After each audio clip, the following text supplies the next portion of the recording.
Hey everyone, your girl Nadine is back on Award Tour Talks. We're on the last day of Black Week, and I am standing here with none other than Walter Geer, CCO of Innovation North America at VML, and also co founder of Black Week. Welcome to the show, Walter. Appreciate you. We're sharing this microphone, and that's okay. But Walter, Black Week, again, oh my goodness. It's been amazing.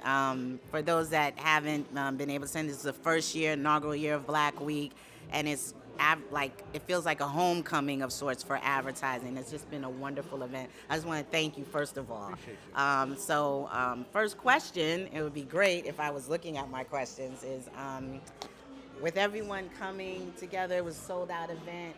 What do you hope attendees will be taking away from this event? Yeah, so thank you for the mic, the mini mic I hope pass. that was working. Yeah, I'm look, waving it around. it's so good. Look, I think what I want is I want people to leave feeling as though they've been in a space that is inclusive of them, in a space that feels inspiring, in a space that makes them feel whole. You know what I'm saying? And it's crazy because we heard so many people saying that, which was like, it just warmed our heart, because our intent here was to make people come into these spaces and feel that they're getting something in return for their time, right? But creating a space and environment like this is also not a difficult thing. Like, lots of people can do this. Right. It's about getting the right voices in the room, the right conversations to be sparked, and creating a space where just people feel safe, you know? Yeah, I definitely felt safe. I just felt like I couldn't even talk to enough people. It seemed like everyone that was black and brown was there. So one of my other questions to you would be, what roles can brands play and corporations play in supporting the mission of Black Week and fostering economic equality?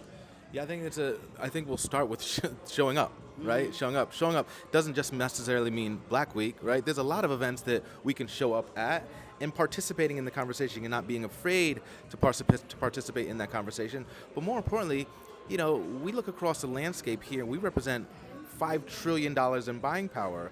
The fact that there are like 9 black CCOs in a holding agency in the United States is crazy. The fact that only 2 of those are women is crazier, right? So, what I'd like for them to do is like include us in the conversations, include us in the tables. But when you're creating spaces and environments for us, allow us to use our voices and engage in those conversations and listen to us, right? Because like, you don't have to be a C-suite to be at that table. You should be able to bring anyone into that space, and they should feel comfortable with the fact that when I speak, people are going to listen and understand. Because quite frankly, like, I've had conversations where I had to tell people, like, I can tell you this is not going to work for black people because I have about 47 years of experience being black, right? So believe us, you know what I'm saying? Because we want the best outcome just like you do.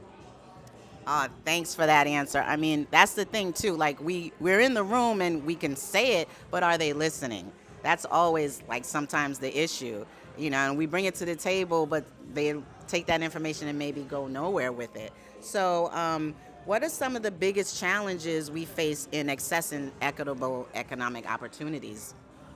I mean, I think we landed right where we left off, which is access, right? Like, it's access. And I think that, when we talk about access, again, that means creating opportunity for us. Look, here's the thing. The problem is we're in a time and a moment the past 5 or so years where people think that access means that their friends got to leave, right? And I say this all the time. Like, a lot of these companies, organizations, agencies, media companies have been started by friends who've known each other for years. Their kids might grow up together. Their kids might be roommates. And then so when we're now saying, hey, this is fucked up, and we need opportunity too, opportunity from us to them, they're hearing, well, I have to fire one of my buddies to create room at this table when, quite frankly, that table can be stretched. I know a lot of companies that have co-CCOs, co-CEOs, right? We can create that space, and I'd say that they have to, right? Because again, $5 trillion in buying power, they need to have people like us at the table being key decision makers in how we create opportunities and engage our community. Because what happens all the time is they go to our communities, black and brown communities,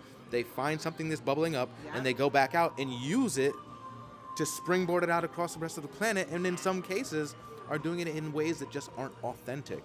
And right now we're also in a time where consumers expect you to know more about them than they know about themselves, right? So leading with authenticity is wildly important, because when you slip and fuck it up, people are going to remember it, and that will impact your dollars. And we're all in the business of making money, right? So include us. If you want to make money, you got to include us. It's just that simple. What is next? What's the next step that you're expecting to see out of Black Week? I think it's like this is the last day. So here's the thing. I think that when we move forward, I think the next thing is how we actually can show and prove that we've driven incremental revenue back into the Black and Brown community, right? So I think that is it, and that is it by way of acquisitions, by way of investments, by way of job opportunities created, by way of promotions, all of that. So I think going forward, we want to grow, we want to be bigger, we want to be inclusive of all, which is why we did things like we gave out 50 passes to individuals that are unemployed, right? Because they don't get access. We created access for individuals with 5 years or less by partnering with the One Club and then Creative Ladders, right? And 100 Roses. So like our thing is like inclusivity, bringing everyone, allowing everyone to feel they have this opportunity, and again like be able to account back or fall back into dollars that we're putting back into the community. Excellent, excellent. Guys, follow Walter Geer on LinkedIn, CCO of Innovation North America, VML. Thanks so much, Walter, for having some words for Walter. I appreciate you. Thank you.